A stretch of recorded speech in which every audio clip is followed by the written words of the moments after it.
Oh, hello, and thank you for being here with us today. We are so excited to have so many of you joining us. We have a super packed agenda, so I'm going to go ahead and get us going while people continue to join. So today's Lunch and Learn is introducing the School Linked Program Manual, and we have a number of speakers today to share about the manual, about the direction that the state is heading for school programming, and a number of LOHPs who will be sharing their experiences in these areas. So for housekeeping, the meeting is being recorded and will be shared afterward. It'll be posted on our website and our YouTube channel, and everything that we talk about today will be sent in a follow-up email. If you have questions, please put them in the chat. We'll be keeping track of those, and at the end of the presentations, we'll go through and we'll answer as many as we can. And if you have any comments, resources that you want to share, and other discussion, you can also put that in the chat. And then, as always, we appreciate your feedback. So at the very end, we'd appreciate you taking the time to fill out our evaluation surveys. All right, so let's get to it. Our objectives today are on the left. This was also in the Zoom registration, so I think you've seen these before. But for the agenda, we'll be having Paula Lee from the state introducing, teeing everybody up today, and then we'll have an overview of the manual by Lisa Behrens, who's part of our COTAC team. And then the bulk of today will actually be a panel discussion. We invited a number of LOHPs to join us to share what they're doing and how they're doing it, best practices, lessons that they've learned along the way, that sort of thing. So thank you so much to Butte and Contra Costa, Solano, and YOLO LOHPs for joining us.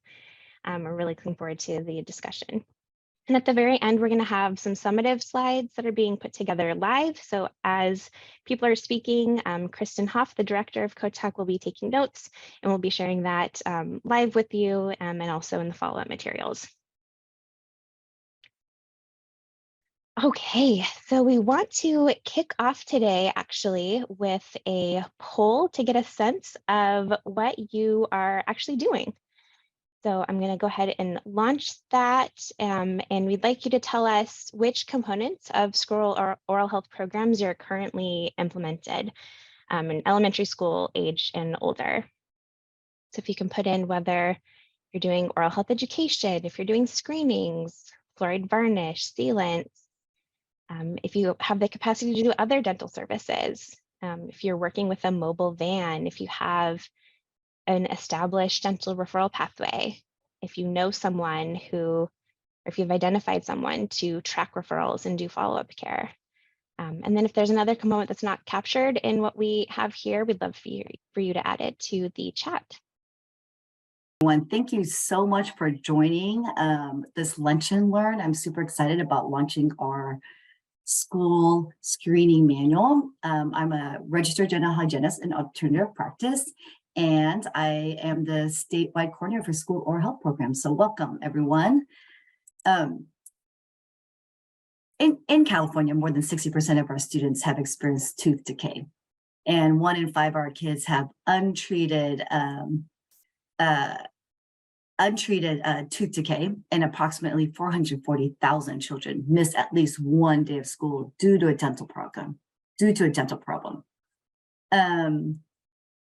There are a couple of laws that affect children's dental programs, especially in schools, and that's kindergarten oral health assessment, as you all do know. It's created by AB 1433 and amended at SB 379.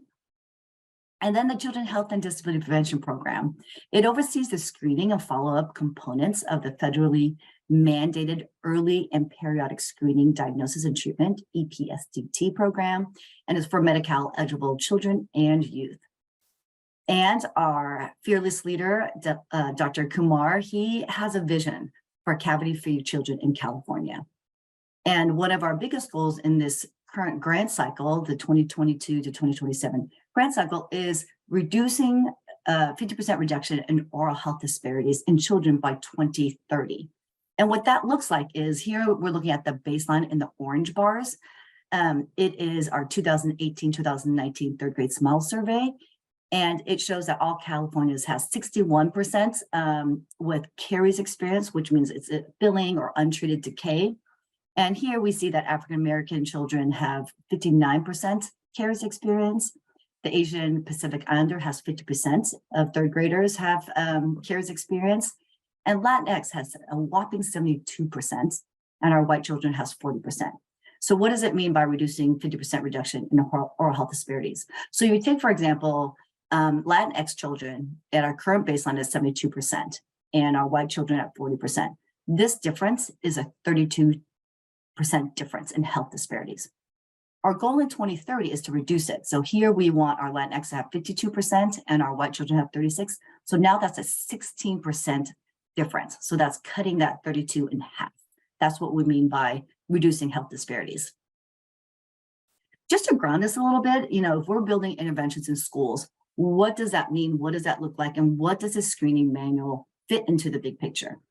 Here we look at, increased cost. And as we move up the pyramid, it's going to increase resources and cost. But it's going to affect at the bottom of it, it's going to affect the most population. So this is, in terms of like health environmental policies, we're looking at like incorporating dental health education, like what a lot of you have responded in the poll. That's changing the environment. That's a policy. Or, reducing sugar sweetened beverage access, community water fluoridation in counties. That's going to affect the most population. Next, we see that school linked programs. If we screen our children and give them oral health counseling and refer them and establish to a dental home, the cost is still on the lower end, but we affect more children. And then as we move up the pyramid, you're looking at school-based programs like sealant programs. It does cost more money, it costs more resources, and it affects little less population of children. But it is a CDC evidence-based intervention, so we do encourage that. And then primary care service, that's like a full dental clinic in a school, and you could see that it will cost a lot more money and it affects less children. So we do want to screen at first kindergartens and third graders. This is a new slide that many of you may not have seen before. Claire Blamar actually created this a couple of days ago, and we worked on it and did some edits. A lot of local oral health programs ask, what is the sequences? What do we do? How do we prioritize, and what resources we have? And so in terms of our current grant cycle, we do have the North Star, which is kindergarten oral health screening. If you're able to do this well and reach your eligible schools, then you could move on to screening third graders and doing that referral pathways. And then you move on, if you're able to accomplish that, then you move on to sealant programs, and then also as well as toothbrush in a box. So this is like a sequencing, like prioritizing what resources you have. And oftentimes I refer to our school dental programs as a screen, seal, and refer. Screen children, affect as many children as possible and link them to care. Seal the first molars, and then when you're screening or sealing, you're referring them into a dental home. So that is what I call screen, seal, and refer in our dental programs. In CalAIM and in the Medi-Cal dental program, the overall goal of this initiative is to establish a dental home for Medi-Cal members. And it increases patients' return to the same dental office year after year for continuity of care. And that helps improve health outcomes. And we do want utilization rates for children to increase to 60% of our Medi-Cal eligible children.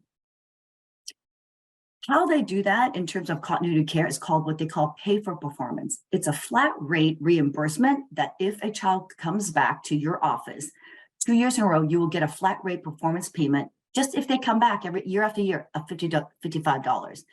And what that looks like too is that if you have a service billing, a CTT code of D0150, D0154, or D0120, and those are different exams or evaluations for children, and you will get that reimbursement, that pay for performance. A couple announcements is that we just relaunched our school dental program work group. It used to be called COA, and then there was one that was called CLIB program, like a community of practice. So we kind of put them together as a school dental program work group. We just relaunched it this past Monday. We do want more participation, especially amongst rural LOHB. So if you're interested, please email me, but we just relaunched that. It was a great start of the work group. And then there's RBA training. That's a QR code to COTAC website to sign up for RBA, and a link to share more about what RBA means and how that looks like. And that's it. This is me in Nicaragua working with my children in a school-based program. And these are my kids. She's now 21. She just turned 21 yesterday. She's now 23. But anyways, that's me. But thank you very much. And I pass it back on to Aubrey. Great. Thank you so much, Paula. Thanks for teeing us up. I really appreciate it. Next, we'll have a member of the COTAC team, Lisa Behrens, to tell you more about the manual itself. Lisa is a professor in the Department of Preventive and Restorative Dental Sciences and the chair of the Division of Oral Epidemiology and Dental Public Health at the UCSF School of Dentistry. She's also part of the San Francisco LOHP and co-lead of Cavity Free San Francisco. All yours, Lisa. Okay, can you all see the overview of the manual? Yep. Okay, wonderful. Great. Okay, well, good afternoon, everybody. Thank you, Aubrey, and thank you, Paula, for kicking us off here. I will be spending just a few minutes here to show you an overview of this manual, the School Linked Dental Program Manual. That's really been in progress for a couple of years now. Started by Dr. Bahar Imanzadeh and with contributions from Bhavana Ravi and also members of the COTAC team contributing to it. And so we're really happy to be able to share it with you all today, finally. And let's see. What it is, it's a how-to guidebook for local oral health programs on how to implement a school-linked dental program, recognizing that all of you are at different phases of this. We are working to convert, well, first, the manual in its entirety is in PDF form and will be made available on the COTAC website. But at the same time, we're working to convert it to an interactive web page on the COTAC website where you can then navigate freely and go from whatever section that is of interest or appropriate to you and your program. And so what the manual has done is it's distilled down to these 5 steps that you see here. And this is a graphic that's inside that part of the manual. The manual, it presupposes that you've already accomplished several important things.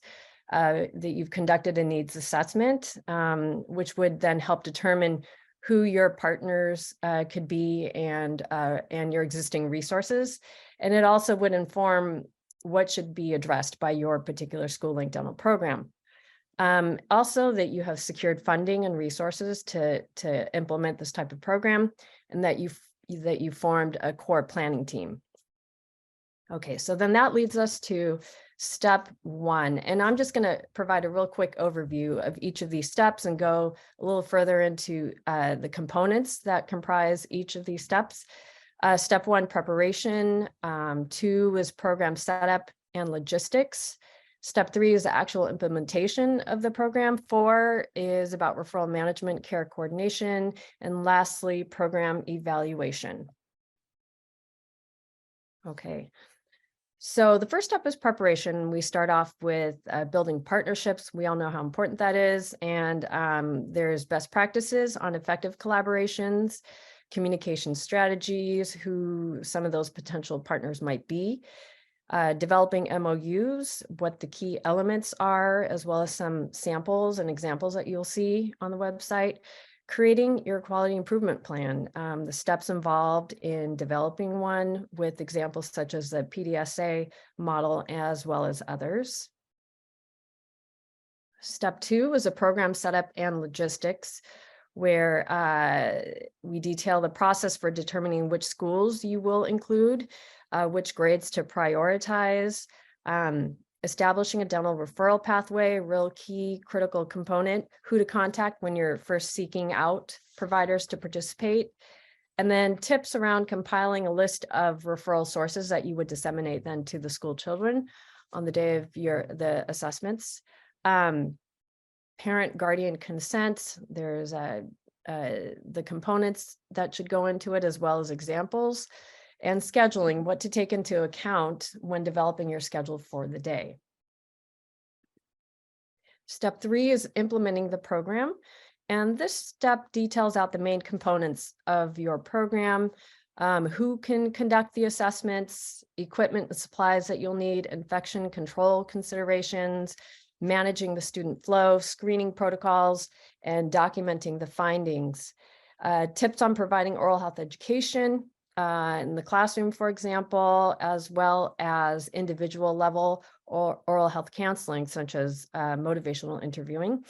And then the referral to dental care and how that's communicated to the parents, guardians, which comprises the entire next step of referral management and care coordination. Here you'll find tips on identifying care coordinators, training resources for them, a step-by-step example of the care coordination process or flow, and a few examples of referral management systems that document and track each referred case or child and their outcomes, and that's to ensure follow-up care is received. Finally, we have program evaluation. It's important to evaluate the program on a regular basis. We know that to ensure that it continues to meet the needs of the school and the community. So you'll find tips on tracking progress by revisiting that QI plan and revising it as needed, managing the performance of your program through the RBA framework, which was the topic of our last Lunch and Learn. And then there's also data reporting requirements by the state, your state contract included in this section as well. So that's a very, very quick high-level overview of what's in the 5 steps of implementing your school-linked dental program. And now I'm going to take you to our COTAC website.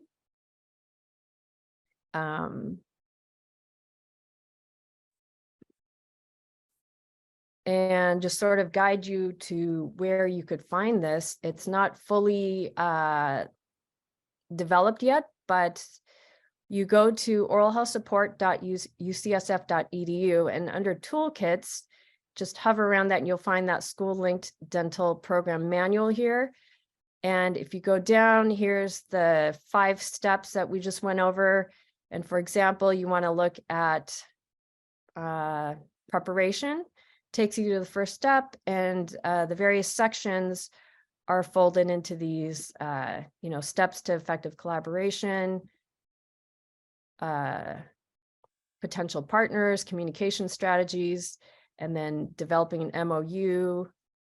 And you'll see some sample MOUs here, and then creating a QI plan and things, other QI methods and resources. So that's just an example of that first step. And then you can always go back to that landing page to see, okay, maybe this way.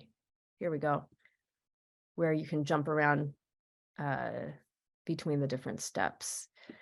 So that's all I have for the overview. Aubrey, let me turn it back over to you, where we'll get started with the exciting panel. Thanks so much, Lisa. Yes, let me go ahead and share my screen again. There we go.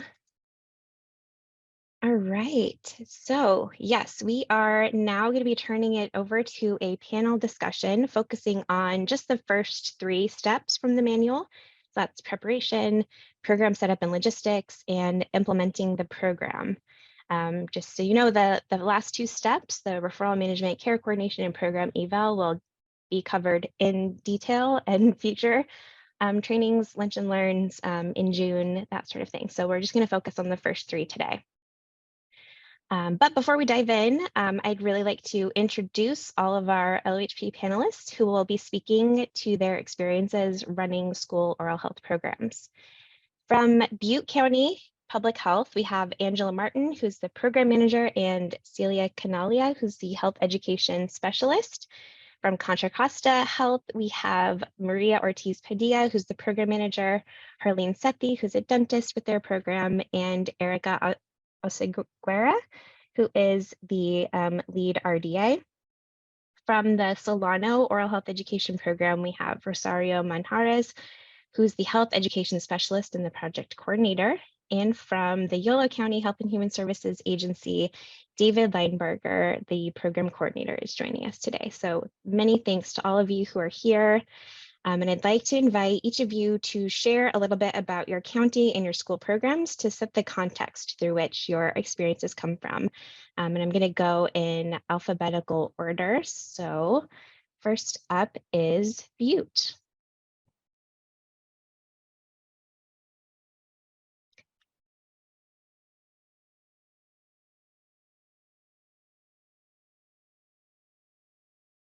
We have Celia or Angela who can unmute and speak about your county.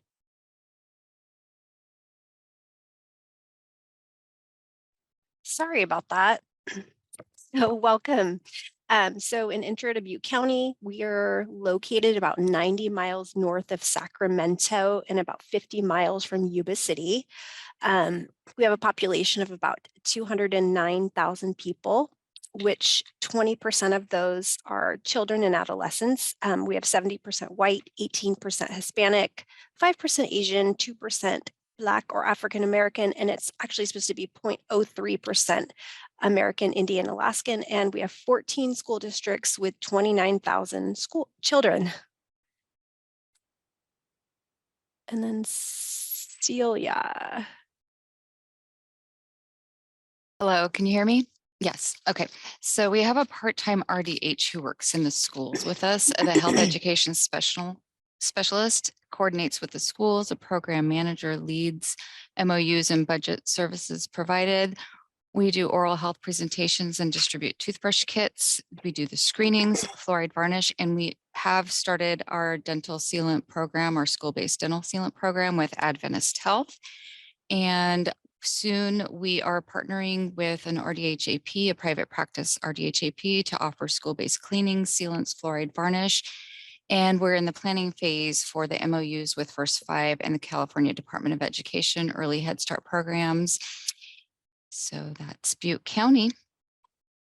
Wonderful. Thank you so much. Okay, I'm going to tee up Contra Costa. Thank you so much, Aubrey, for inviting us to join the panelists today. We're really excited to share a brief overview of our program as it pertains to the topics outlined in the manual. So Contra Costa is in the San Francisco Bay Area and has nearly 1.5 million people, with about a quarter of them being children and adolescents.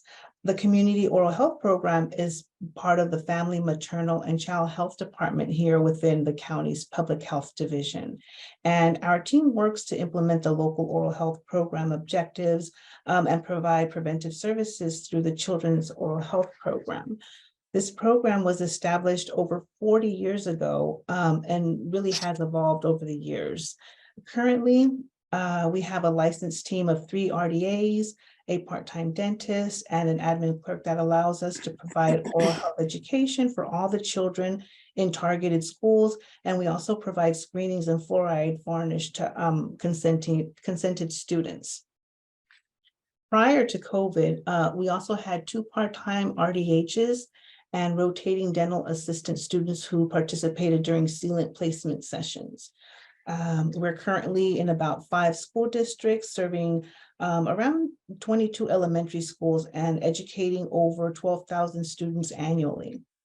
Our team coordinates going into the classroom and engaging students on the importance of oral health. And we also distribute items such as toothbrushes, floss, and toothbrush covers. When possible, the team also offers bilingual presentations to staff, parents. During outreach events. We go to coffee clubs, and we also connect with community programs over the summer. Erica, who is our lead RDA, has been with the program for over 19 years now, and she'll provide details regarding the operational logistics in a little bit. Dr. Sethi, who's been with Contra Costa for over 12 years, We'll also elaborate on successes we've had leveraging partnerships. For now, I can say that one of our strengths is having, for the most part, a consistent team with each member bringing unique skills. We also appreciate the collaboration and support from the state, from COTAC, as well as the opportunity to learn and to learn from other LOHP. So thank you for the opportunity. Absolutely. We're so glad to have you with us. All right, our next panelist is Solano Rosario. Take it away. Hi, good afternoon, everybody. Again, my name is Rosario Manjarres. I am with the Solano Oral Health Education Program. And just to give you a quick overview of our county, we actually are a part of the San Francisco Bay Area. We are around about 500,000 people, 23% are children. We have about 7 school districts within our county, and that is actually I want to say technically 6, but because of Rio Vista, excuse me for my map, it's a little bit small, but Rio Vista is way down over here to your right-hand side, and then we're on 80 along the middle there. And so we still service them. And so I'm counting them as a school district with about 5,095 kindergartners registered and about 4,546 third graders. And we have a long-standing program with our registered dental hygienist, Carol Ash. So who makes up our part of our team is her and I. Again, as project coordinator, there's Tracy Nishand as our project director, and Robin Cox as our bureau chief. We offer oral health education, we provide fluoride varnishes, we screen Head Starts, TK, which is again transitional kindergarten and third grades, and then we have a MOU with La Clinica, and they make up the mobile van. So thank you, Aubrey, for having us here. Thank you. All right, David, last but not least, YOLO. Hi, everyone.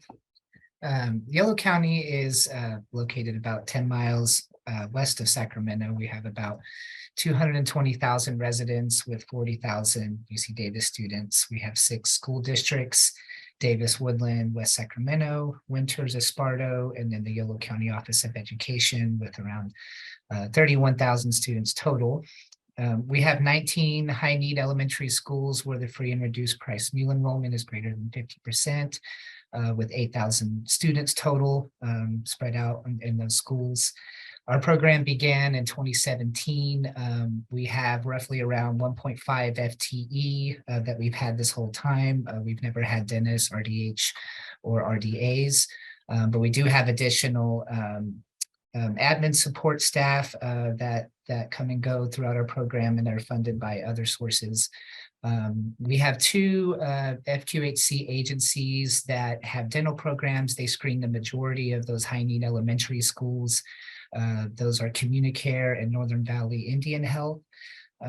If active consent is used, then fluoride varnish and sealants are provided. One of the agencies uses Communicare uses active consent to provide those services, and they're also establishing virtual dental homes in several of those schools. And oral health education is provided, but with both agencies providing the education. We also provide training to nursing students from Sacramento State University, and we train them on providing the ADA curriculum into the schools. Right now, we are piloting a grant through Dignity Health with 2 other oral health agencies, Oral Health Solutions and Early Smiles. And we are, the grant is to screen the rest of the high-need elementary schools. We also work with the FQHCs to fill in the gaps where they can't screen some of the grades in the schools, or we take on some of their schools that they traditionally have worked with. The Early Smiles screening program also provides education alongside the screenings. We also coordinate screenings for other elementary schools that are not high need by utilizing the local dental society member dentists. We use passive consent for that to achieve greater reach. And then we refer for fluoride varnish and sealants. The local dental society also contracts with a puppet show company that provides dental puppet shows for schools for free, where those schools are being screened by their member dentists. And we also have a mascot, Mighty Molar, that shows up at our community events, especially those that are serving children. Thank you. Fantastic. Thanks so much for all of you for providing that overview and setting the context from which you'll be talking about your experience moving forward. I just want to remind everyone that if you have questions for our panelists, you can add them into the chat box and we'll be keeping track of those. But for now, let's dive into the steps. So I have some pointed questions for each of you, and we're going to go ahead and jump right into step one. So the first one is to tell us about the community partners you have and how you initiated and maintain those relationships. I'd like Contra Costa to start to share your response. Okay, great. Thanks, Aubrey. So here in Contra Costa County, we have been fortunate to have leadership and partners who've really been open to understanding the value and importance of preventive oral care. So some of our key partners, so within schools, they include teachers, nurses, admin staff, health aides, parents or legal guardians. And when possible, our team really makes a concerted effort to provide presentations or do one-on-one meetings. So for example, Erica consistently communicates and meets with school principals, secretaries, or parent liaisons prior to our scheduled services. And we found that when she brings along paperwork, and I'll share this aspect of it, when she has a paperwork that maybe includes the statistics from the previous year, it sort of opens up an opportunity to engage with and kind of do it like a brainstorm with the principals and think of creative ways really to increase like consent rates, for example. In the past, we've had schools offer to hold an incentive like a pizza party. And so you can imagine, that sort of helps motivate and build a friendly competition between both classrooms and schools. So overall, we believe that when it comes to partnering with schools, it is important to have regular communication with like consistent staff members when possible on both ends, really to build that trust for successive years. Now I'll mention a couple of unique partnerships that have also helped our program. So about 15 years ago, the Dental Collaborative of Contra Costa was established. And so that includes partners like John Muir Health and then local community clinics, such as La Clinica de la Raza and Lifelong Medical, and who all kind of work together to offer dental services on a mobile van to those students we have identified as needing urgent care, regardless of insurance status. And for those students who are just needing routine care, and who may not have a dental home, we refer them to CC Health school-based dental programs. So, and then lastly, I wanted to briefly mention another partnership we have had with local dental assisting school that Maria touched upon with Mount Diablo Ed at Loma Vista. So here the students can get externship hours with us. So when they can help out with assisting during the sealant placement days. And we did want to highlight this as an important, why we thought it was important, because, to have future local graduates be exposed to a variety of environments, including community-based health, to hopefully inspire them to continue in this field. So, so those are some of the partnerships, and I know that you did ask us to speak a little bit on some successes and some challenges. So, of course, as you can tell from some of our successes, we have found, having that consistent team, a team that perhaps reflects the diversity in our community helps. At times, we've seen students hear their native language, and it can help ease some of the fears that they may have when they're receiving the services. And we truly love seeing the kiddos when we return to the classroom year after year. So with that being said, we do find there are some challenges, and sometimes that has to deal with, if there's school staff turnover. So it means we just have to reestablish that connection. And also just, in logistics, finding a dedicated school space to do our work can be a challenge, but nothing, we can sort of work around that, because we found that once you've developed that rapport with staff, it really does help. So those are some tips we have, and a few best practices around partnerships. Thank you. Amazing. Thank you so much, Dr. Sethi. Butte County, I think you have a slide with some responses to this question.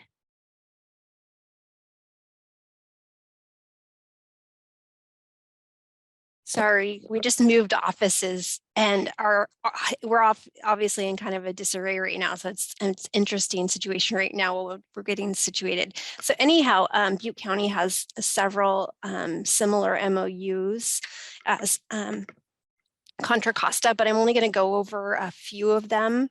One of our biggest ones is working with Adventist Health. Adventist Health is one of our main partners. They provide the sealants program for our local oral health program.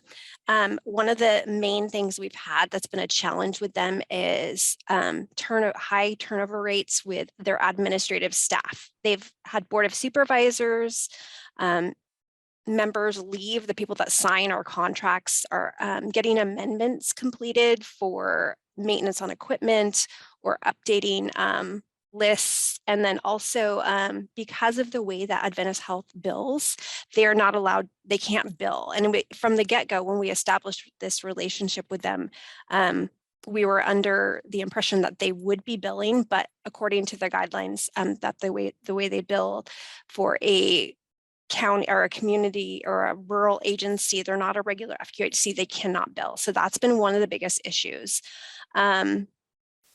Let's see what else we work with the Butte County Library, and that's been amazing. They help provide books and resources, story time, and then we also provide the same books at school sites that we use. Some of our other main partners are the school nurses. We attend regular school nurse meetings, and so that has allowed us, we're on the agenda every month, and we present oral health updated information. We talk about aggregate data that we've collected at each site, the prevalence of decay.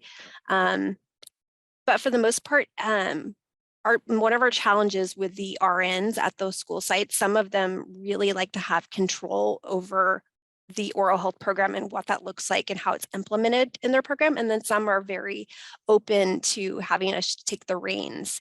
So that's been one of the challenges, but they are our biggest partners in getting our foot in the door and then meeting with the superintendents at those sites. Let's see.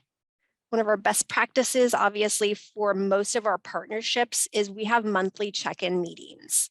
And that includes everybody for Adventist Health who's part of that, that team.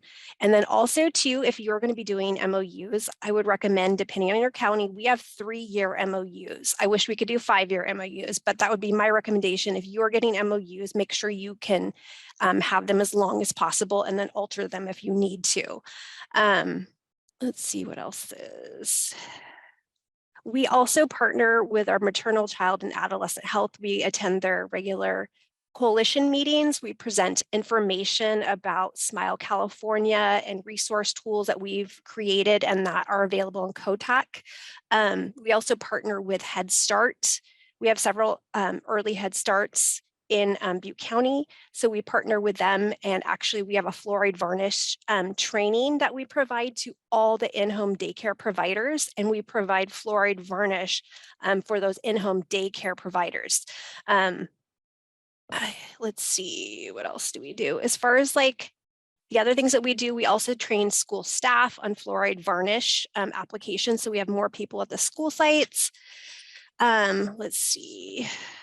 But I would definitely, sorry, I'm reining it back in, but our successes are tied to our sealant program, the people that we partner with, attending and being part of several other county departments. Let's see. And then we also work with a RDHAP who just got credentialed to bill for Medi-Cal. So we'll be working with her to come on to school sites, and she'll be providing cleanings, and then she'll be doing the helping with the screenings and the fluoride varnish, and she'll be able to bill for those services. So we're working with her right now.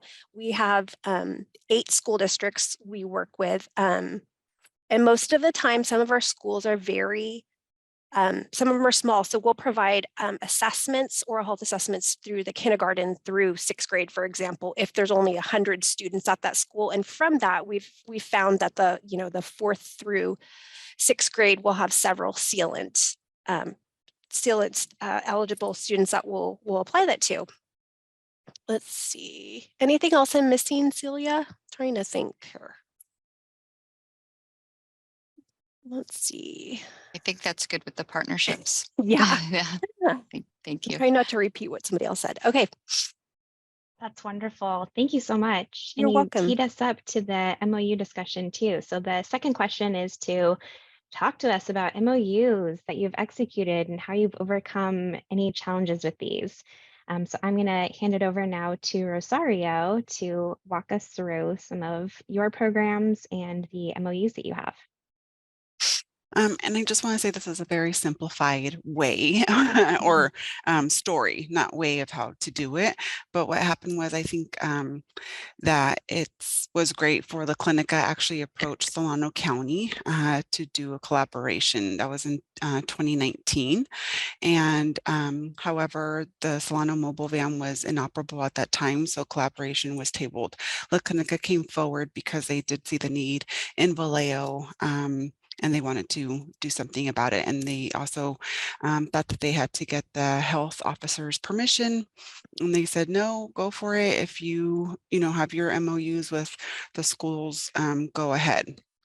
But here at the program, what we did was we went to our dental clinic and asked about their mobile van. And that's when, it was just inoperable at the time. So collaboration was tabled. However, in 2021, we did receive one-time funding from the Office of Oral Health. And we reached back out to La Clinica and said, hey, we're able to collaborate again. We could buy the dental equipment, and then an MOU began.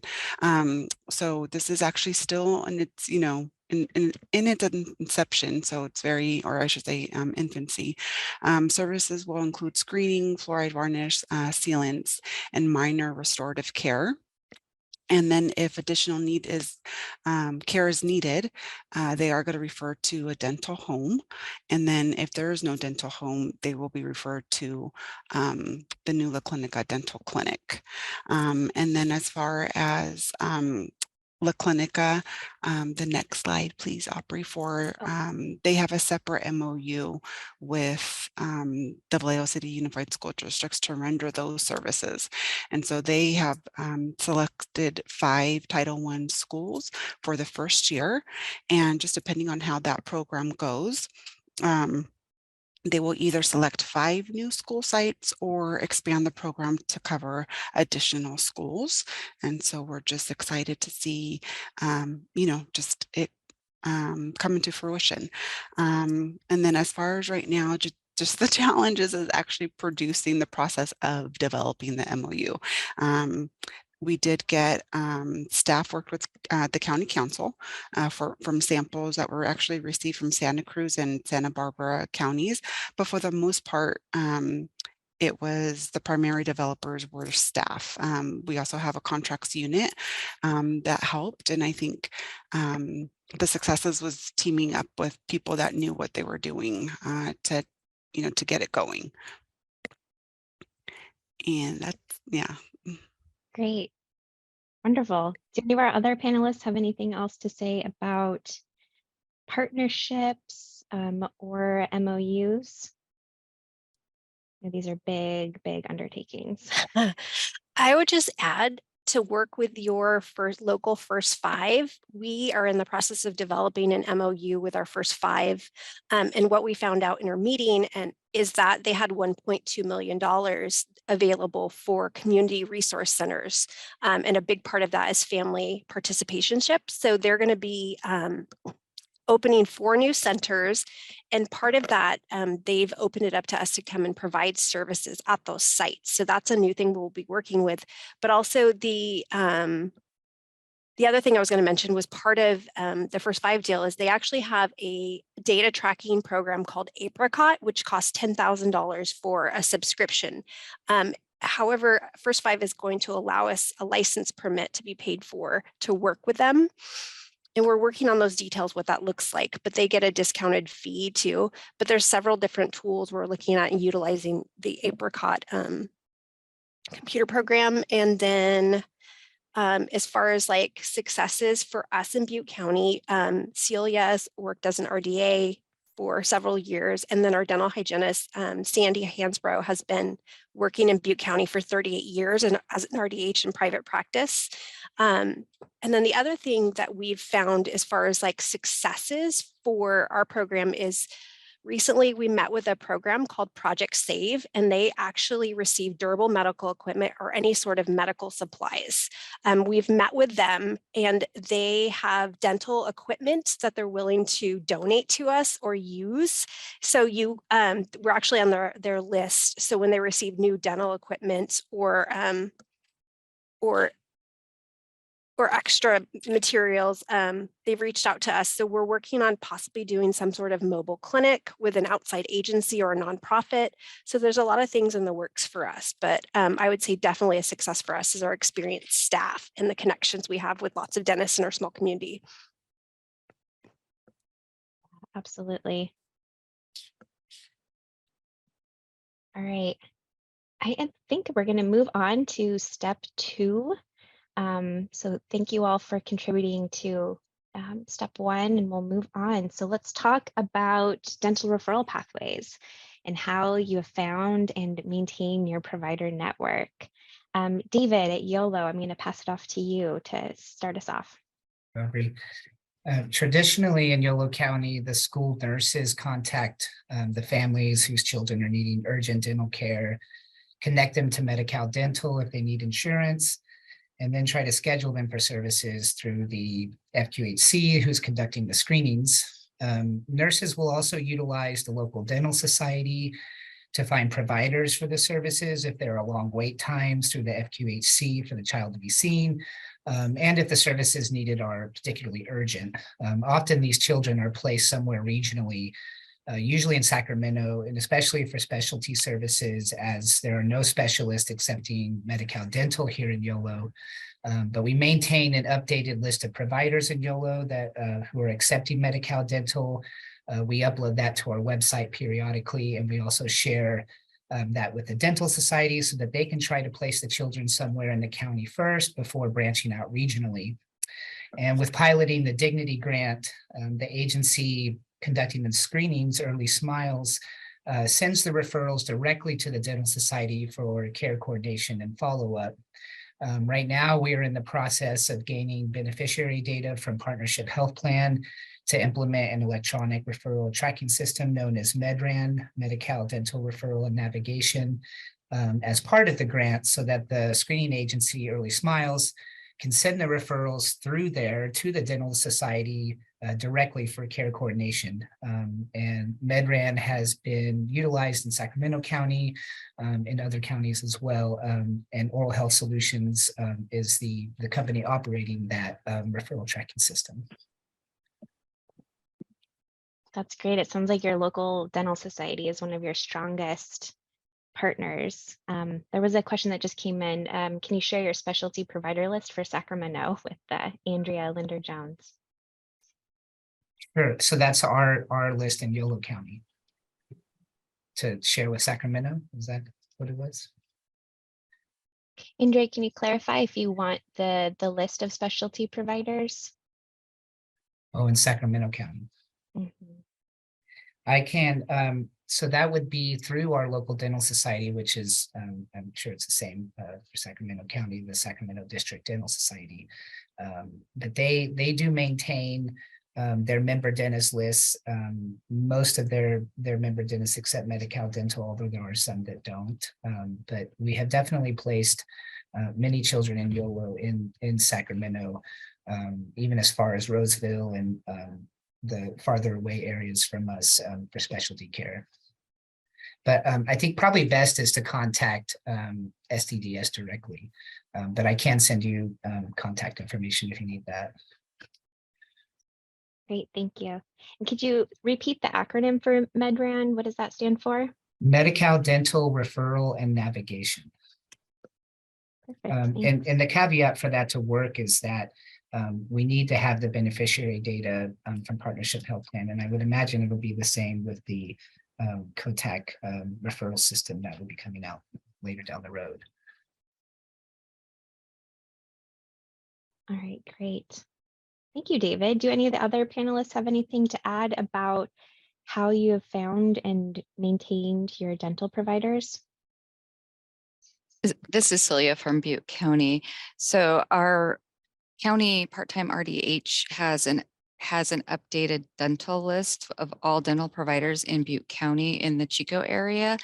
And we also use our county CHDP, Child Health and Disability Prevention Program, who updates the Denti-Cal list that we share at the nurses meetings. We give them to all the schools, and we share them at community events as well with the dental list. And so it's the RDH list and the CHDP list. And we also give the schools our Smile California resource list as well.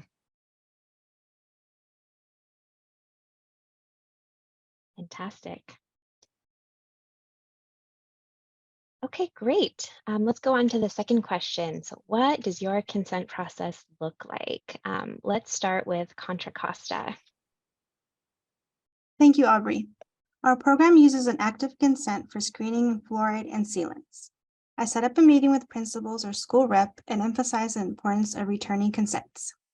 Presenting at staff, teacher, and parent meetings and explaining why oral health is important helps get all staff on board. Our consent rate pre-COVID has varied through the years from 50 to 60%. We are continually looking on how to increase consent rates. We count negative consents as a return consent. Negative consents are used for data collection and process improvement. Principal, teachers, and other staff are champions that help get the word out about our services. And lastly, we ask for schools to promote our upcoming visit on their website, school bulletins, and make automated phone calls. Great, thank you, Erica. And how about Butte County? For Butte County, we've been doing active consent mostly, but we are starting with our passive consents now with the new COA forms at TK through third grades. We've been asking the school RNs if we could do the passive consents with that age group. But with the consent forms, we have them translated in Spanish and Hmong, and we've just been asked to translate them in Punjabi. So we're working on that. The active consent with the updated California Department of Education COA form and the oral health requirements, we're doing the passive consents and getting more kids referred out through our referral process. We give the consent forms to the schools prior to our oral health education presentations. We give them out 3 weeks prior to our education program or education presentations. And we have them, we ask that the school RNs do send them out through their student information system. They use ARIES here. So that's how we get the consent forms out. And we are now going to be tracking the negative consent forms for our data as well. And anything else, Angela, that you would think I should add to the consents? The only thing I would add for us would be with working, you all have heard of the campfire, I'm sure.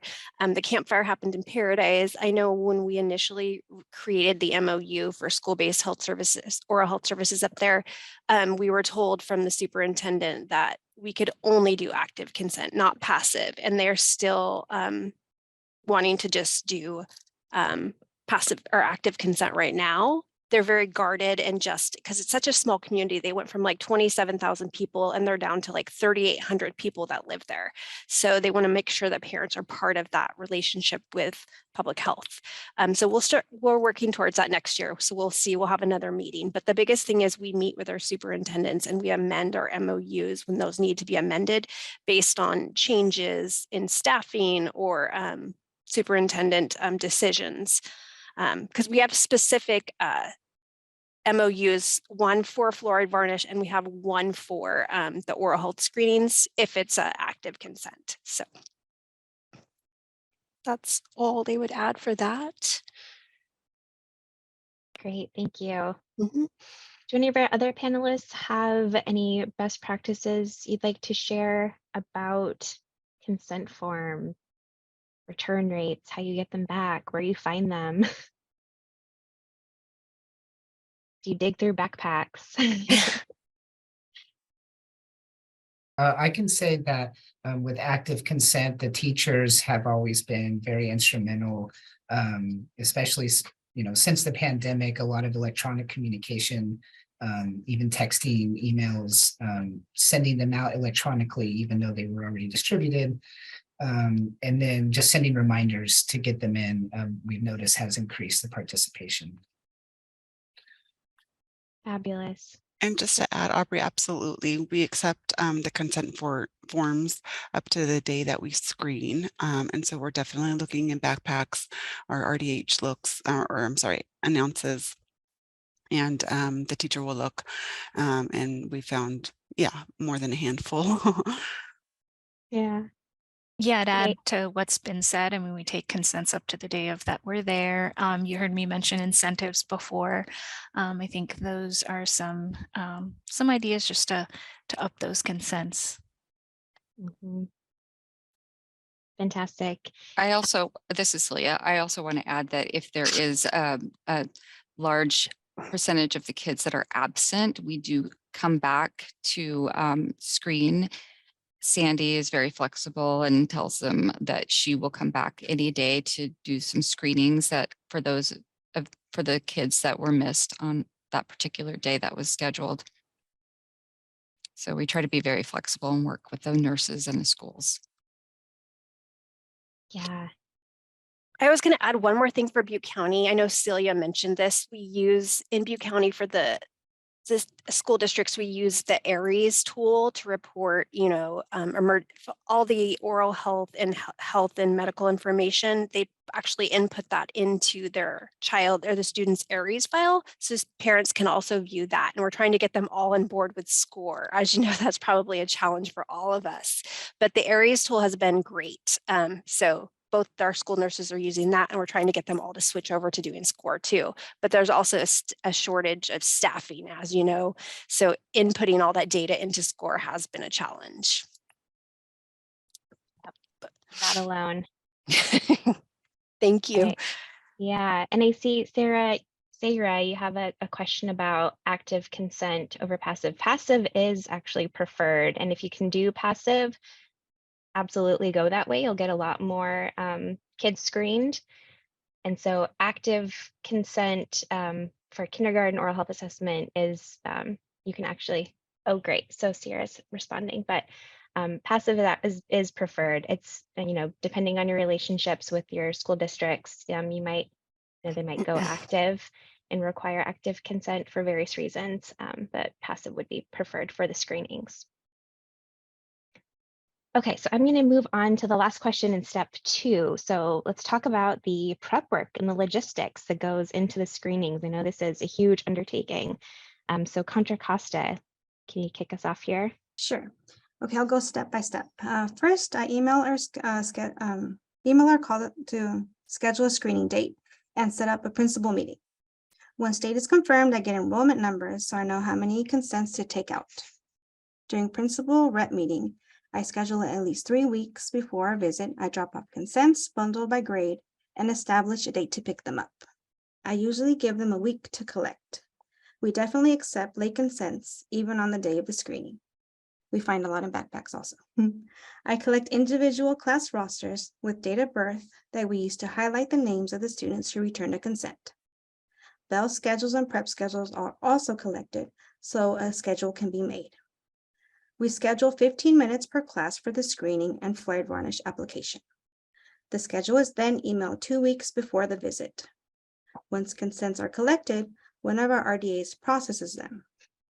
She organizes the COHA forms as requested by the nurse, checks for missing info on consents, and makes follow-up phone calls. She highlights return consents in yellow on the class rosters and makes notes if a parent does not consent to fluoride.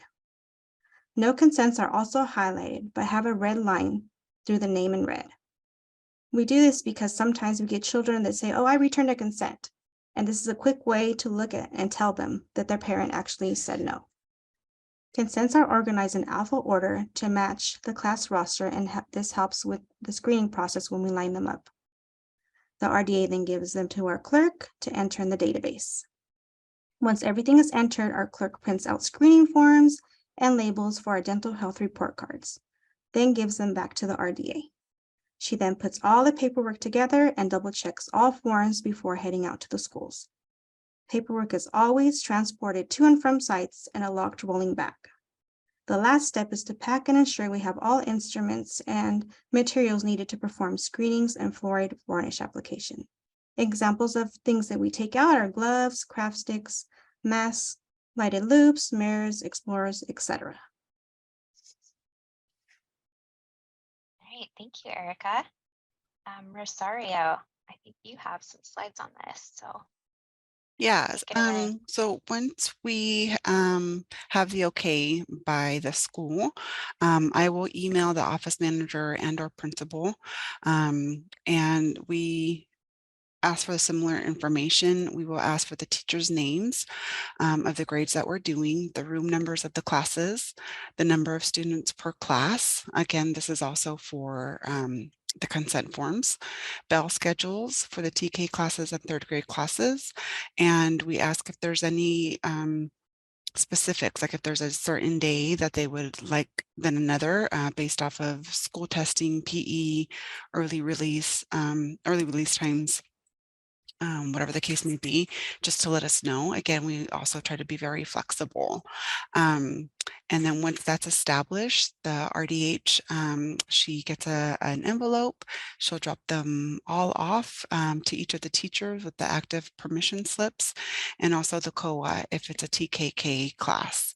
And then I try to keep in touch. I will, she lets me know when she did that drop off, and then I will email each teacher that we dropped them off about 1 or 2 days after, just to let them know if they haven't, if they have not had a chance to look in their box or what the case may be, just so that they're aware. And then I will send a friendly reminder about a week to 3 days before our visit with the day and the time of the visit.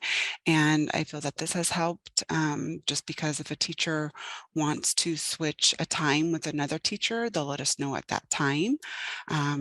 And just, again, other little issues that might come up, they'll let us know through that email.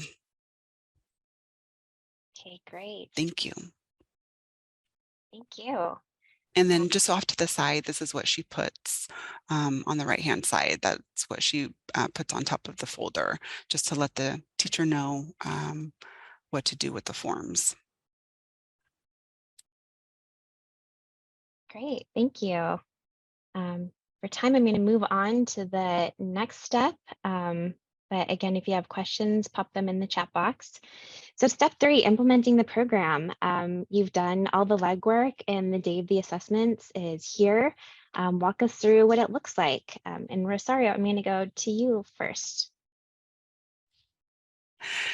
So this is implementing the program. So we just try to be prepared as best prepared as possible on the day of with like the necessary paperwork. So with the dental screening report, Carol likes to have it color coded, just between the differences if we are visiting TK and third grade at the same time.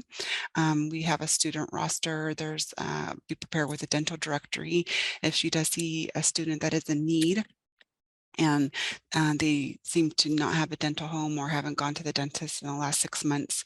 We'll attach a list onto the dental report, and then also just have in hand the schedule of the visits. Again, you could be maybe seeing 4 up to 5 classes that day, and to have the room number and the teacher's name and all that is important, just to know where you're going.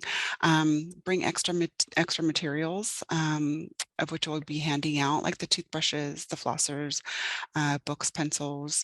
I've gone plenty of times, to my car to get, pick up extras, or they'll ask for extra bags at the educational material. So just bring, I would say, about a handful or so extra. And then on that day, Carol is really good at introducing herself. She'll introduce herself as Carol Ash, the dental hygienist. A lot of people want to call her a dentist, but she's firmly corrects them. And then she will call, she'll usually do the screening first, and she'll call 2 students at a time, and then do the lesson. And again, she's also very flexible as well. If there is not enough time, we actually schedule an hour for the whole visit. And again, that can depend upon how many students turned in the consent form. So she could have up to, 12 students to screen or just 1. So it really just depends. And then, so she's very flexible. And if she does run out of time, then she will come back and just do the lesson. Or she'll do the lesson first and then come back and do the screening. So it really is, it kind of goes with the flow when you get there. And then what I'm doing is I'm helping with the roster. I'm helping fill out the names, because we don't pick it up ahead of time. Sometimes she will, and she'll have actually all that prepared already. But if she doesn't get a chance to, we're just finding out how many students said yes. But, and then we fill out the roster. And then, when she does the screening, she'll give me the dental report, and I'll put that inside of the bags. And it just depends on the class as well. The packets are either put to the side or into the cubby, or the teacher will say, yeah, go ahead and just hand them out to the kids. But usually, to not cause a distraction, we'll put them on the side. And then at the end of the visit, I either by mail send them a thank you card. It's handwritten. I write in the teachers' names, the principal names, just thanking them for letting us collaborate with them. Or I will write them in there, or just give a teacher the thank you card. That's lovely. Thank you. Thank you. Butte County, can you share what it looks like for your county? Yes, so during our screenings, it depends on how we present our education. Some days we do education presentations in a large multi-purpose room, while the RDH and the RDH AP volunteer are in a separate room doing screenings. If we do class-to-class presentations, we have the class-to-class itinerary. Then in that afternoon, we will do the assessments and screenings on that day. It just depends on the school. But we do give, the consent forms are usually a separate color, and we pass out the toothbrush kits during the education. So after the screenings, we have a list, a class roster list, that prior to the screening, we go to the school, we get the class roster. We print out name tags for the kids, because a lot of the times we call out a child's name and say, for example, the last time we did it, there was a girl named Natalia, and there was another girl named Nathalia. So just getting the names correct is really important for paperwork and the screenings. So we are now doing name tags for each classroom. So the teachers will put the name tags on the children, and we will, from the kids' name tags, we will go off of the list with their names. So getting the correct name is very important for us, and making sure that they get their report cards and their referrals 1 or 2 days after the assessments. The school nurse will get any emergency referral right away, but after that, they get the 2 days later, they'll get the report cards and the referrals for the kids. Yeah, the name tags, that has really worked well. Fantastic. Thank you. Do any of the other counties want to elaborate on what it looks like on the day of the assessment? Any best practices that you've come across?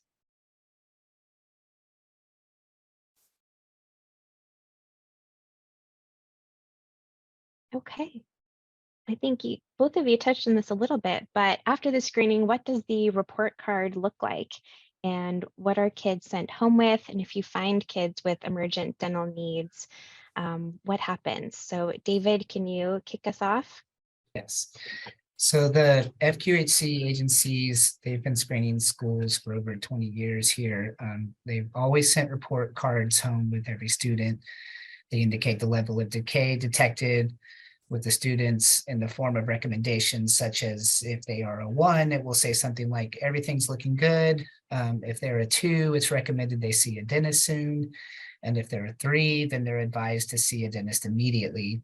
The report cards also provide contact information for enrolling in Medi-Cal Dental, and for the local dental society for finding a dentist.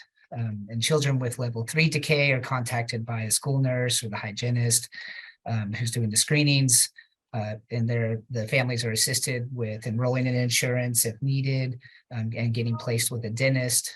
Usually that's through the dental society as well. During the screening, a screening list is used, like Rosario was showing, for every classroom where the students being screened are listed in a column. Decay levels are indicated in the rows for every student, along with whether they're caries free or not, have filled teeth, whether they are they have or recommended sealants, and if orthodontics are recommended. And then the report cards are then filled out with the data from the screening list. Copies are made of the screening list for the school nurses and the hygienists for the referral and care coordination, and for data collection for the screening agency and for our program. If we were able to utilize Medran, that would eliminate the need for utilizing screening lists, as the screening agencies, they use tablets in the field to enter the data directly. Enter the referrals directly into Medran, and then the dental society would then access Medran as well for the care coordination. Perfect. Thank you. Does anyone else have anything to add for this question? I was just going to add, for Butte County, we added a tooth chart or diagram on our report card. So it actually shows the parent like which teeth are eligible for sealants and which ones have cavities. So those are really nice visuals for parents to kind of understand the importance. And then in the notes field is where we discuss or document whether it's a suspected cavity or if it's pain, swelling, infection, possible emergency dental referral. So it's a great idea.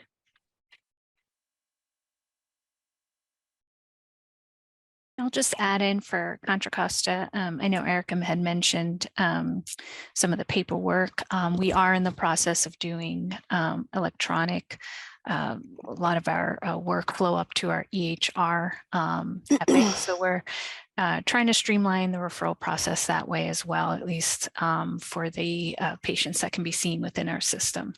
And yeah, I think a lot of these things are overlapped. So we do send home as well information to the parents. And then once we've placed the sealants, there's a visual that kind of shows where the sealants were placed as well.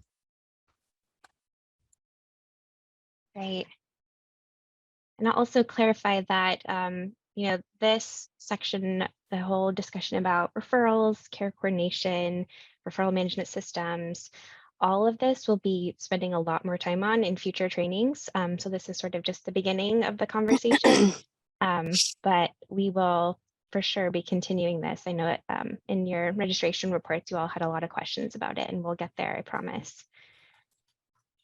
Okay, great. So in that point, I guess we will end our panel discussion, and I am going to turn it over to Kristen to do a summary, and then we will dive into questions. Aubrey, this is Rosanna. May I give an update before you turn it over? Oh, sure, go ahead. I just wanted to talk about the DRMS real briefly, is that we are making progress on our dental referral management system. And if all goes well, we'll have a system in place by February or maybe January. But so more to come, like you said, but I just wanted to give an update on that. Thank you so much, Rosanna. Yes. All right. Well, thank you to all our panelists. It was really wonderful to hear all about the work you've been doing and how you adapt all of these best practices to be effective in your particular community and the schools that you work with. I have kept some notes of some of the key things that came up. I put the very most important ones here, and then I have a slightly more detailed list that will be included, will be added to the notes that come out with this Lunch and Learn. The common threads that really came out in all the steps and for all the counties were the importance of communications, maintaining relationships and rapport, attend meetings at partner organizations, be prepared, be flexible, and the name tags I put because everyone seemed to really like that suggestion. But we also, I went ahead and have summary lists for each of the steps as well that just highlight some of the things that were shared across.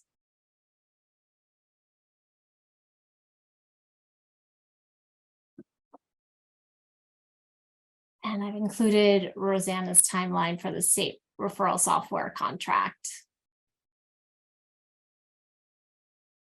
Got summary for consents, day of step 3. I've also pulled some of the questions from the chat here, and we can spend our last couple of minutes going over these. And we'll get the rest of the questions from the chat in a second. But I've put the first one at the top, and I'm hoping that the panelists can jump in and answer these questions if it's something that refers to your county. So this first one is, what does the screening and fluoride varnish application look like? And can any trained person apply the fluoride?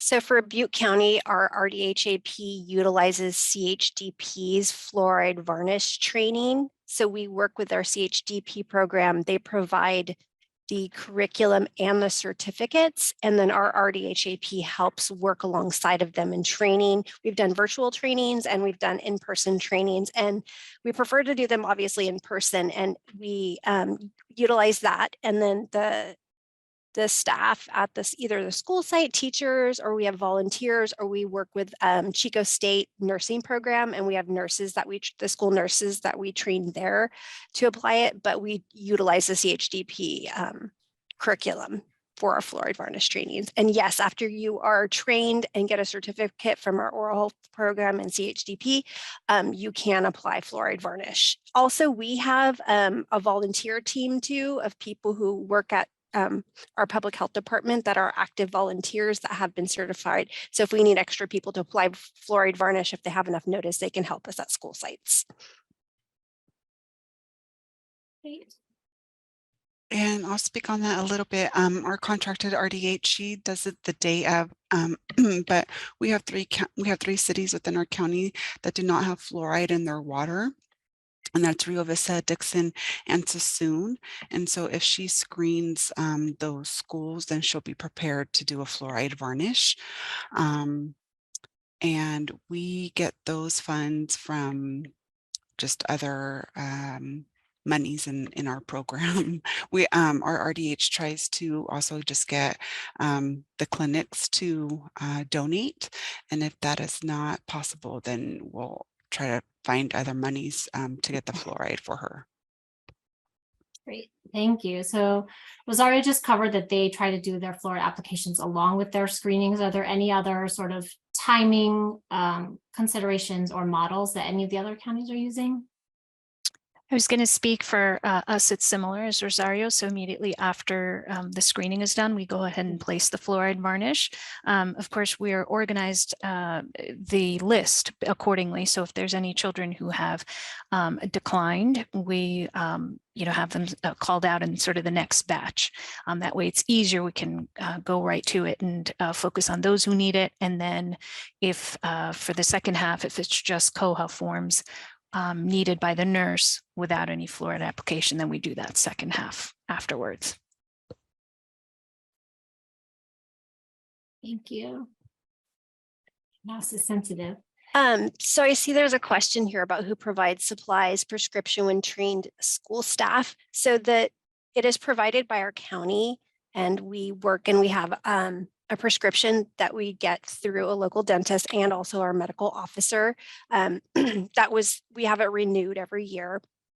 Also too, with Early Head Start, we get them trained, but they have their own dentist or medical officer. They have someone assigned to purchase their own fluoride varnish. So we work with them. They have that, and then we donate some of the fluoride varnish for some of those settings. And then Early Head Start also tracks who they apply the fluoride varnish to. That's part of us donating the fluoride to their preschools. Thank you. You're welcome.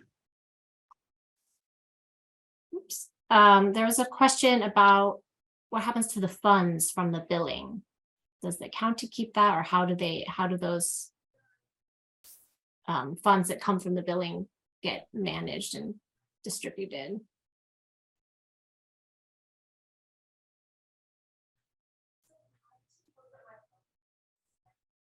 I'll say that wasn't me that said this.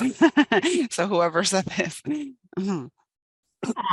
Well, so when the RDHAP is billing Medi-Cal for the services, is just going to them as a provider. Mm-hmm. Yeah. So this is Celia from Butte County. We are in the process of working with an RDHAP who has her own practice. She will be billing, and that will be going to her private practice. She just became a Medi-Cal provider to work with us in the schools to do preventative, other than the sealants and fluoride varnish. She's going to be expanding services, doing cleanings and other work that she's able to do, but that will go to her practice. Right, thank you. Those are the ones that I copied onto the slide. Are there others that I have missed from the chat? Let's see. There was a question that I saw that came through about using electronic consent forms through a HIPAA secure HIPAA secure platform like JotForm. Can anyone speak to that? A panelist or otherwise?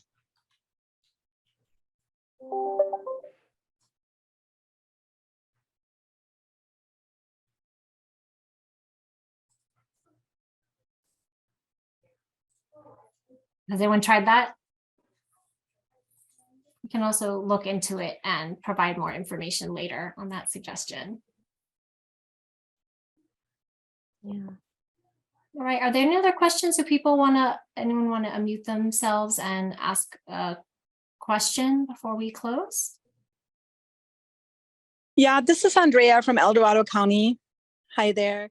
I do have a question. So I was the one that asked the question about the JOT forms. We're trying to especially use it for the dental van applications, but also it would also work with applications for passive consent forms for families.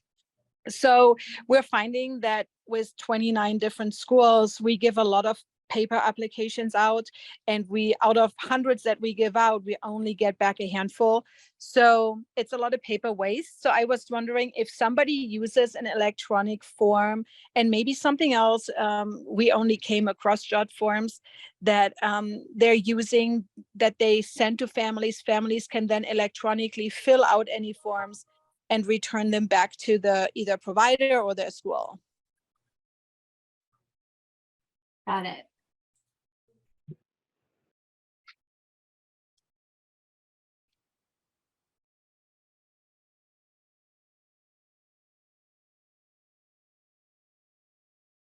looks like a lot of people just using paper.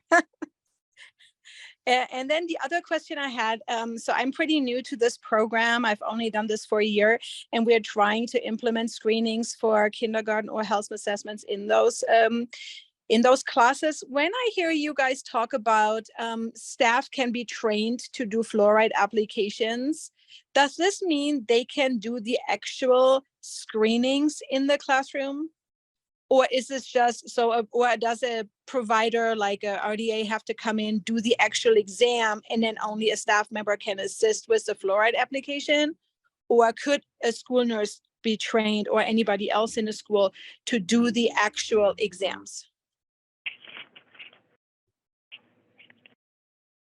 So for the oral health assessments, those have to be done by an RDH, RDHAP, or a dentist, a dental professional. But as far as like the fluoride varnish application that can be completed after the assessment is done, that can be done by a trained staff or volunteer or school nurse. And then also you want to track that and make sure that you have consent from the parent to apply that. Perfect. Thank you so much for clarifying. Right. Thank you, everyone. I'm going to help wrap us up today. This has been so rich and full of resources, and I can't thank our panelists enough for sharing your real life experiences doing this on the ground. So thank you so much for being here with us today and sharing. I'm going to pop our Qualtrics survey in the chat for you to share your feedback with us. I'm going to launch our evaluation poll too. So please go ahead and fill that out. We will keep saving the chat, and we'll be sending all of this in a follow-up email.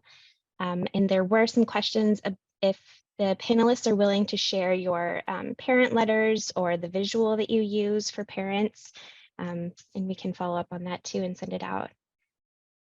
But thank you again so much to everyone for, let me relaunch that poll, and panelists, please keep it up and don't end it. All right. So thank you to everyone for being here. We really appreciate you, and we hope you have a great rest of your day.